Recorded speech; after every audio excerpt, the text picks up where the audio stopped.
Hello, everyone. Today, we're going to talk about combining household money only once you are married.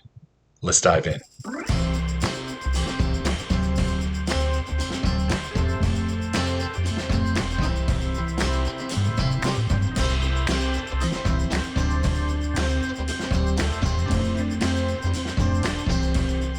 Now, at some point in our lives, we have been single.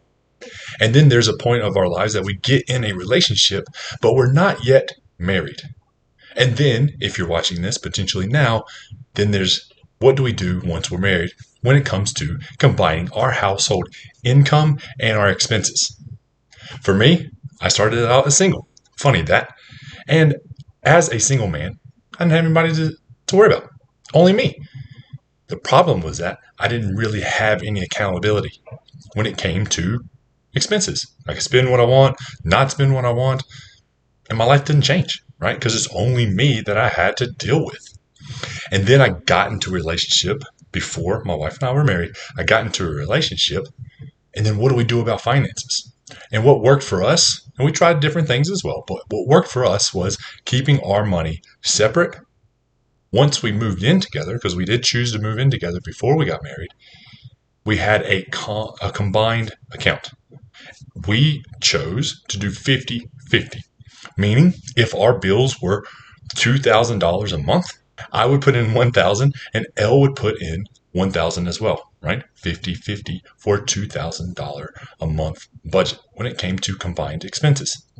Things such as rent, food, utilities, maybe gas, different things that we chose to do together, and that is what worked for us.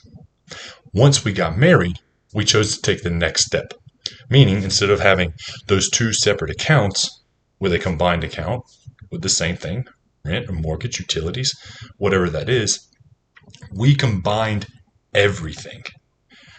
There's one joint account. My paycheck goes into that. Her paycheck goes into that. And we live off of that. Now, why did we choose to do that?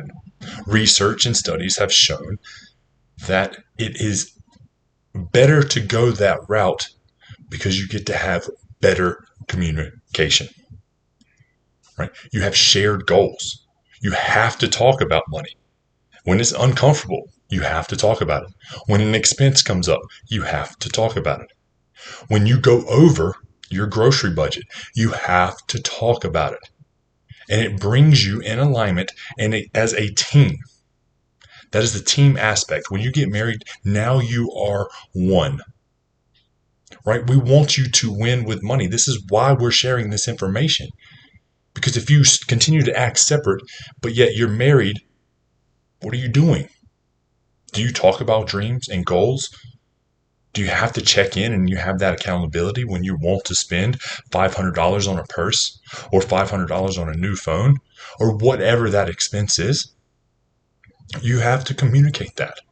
And having one bank account continues to improve the communication within your marriage.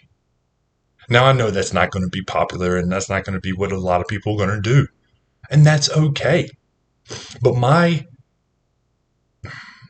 purpose of this video is to inspire you to try. Just try it. Try it for 90 days. Open up a joint account. 90 days. Have all the income go in, and then have all the expenses go out for your budget. And then you get to really see what your partner and you are actually spending on. They get to call you out on something, or you get to call them out on something. But I promise you, in those 90 days, you'll figure out if you love it or if you hate it. Either option is fine. But you'll have clarity and communication. The communication will improve. Now, at times, it's not going to be pretty. There might be knockdown, drag-out fights in communication. That's okay. You'll survive because you've had those same knockdown, drag-out fights with no result. So this is trying something new. So combining things is going to improve your communication.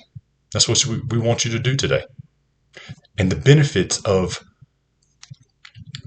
creating those shared dreams and goals, they get to get even bigger, right? Have you heard the term, the rich get richer and the poor get poorer? I hope so. If not, I just share that with you. And the reason is because there's strong communication, right? We have a shared dream. We have a shared goal. Elle and I now save up money together for that next opportunity.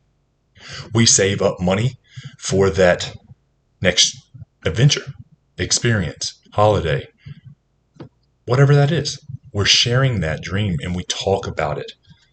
If you're in a relationship and you want to buy a new house, you want to live downtown in the city, so you're looking at apartments. This is really fun. Well, your partner wants to live in the country, in a big house on a big farm, and have lots of animals. Well, that communication needs to happen. And it can happen. And it will definitely happen when you have shared goals, when you have that communication. So be sure, try it out 90 days, and we'll see you in the next lesson.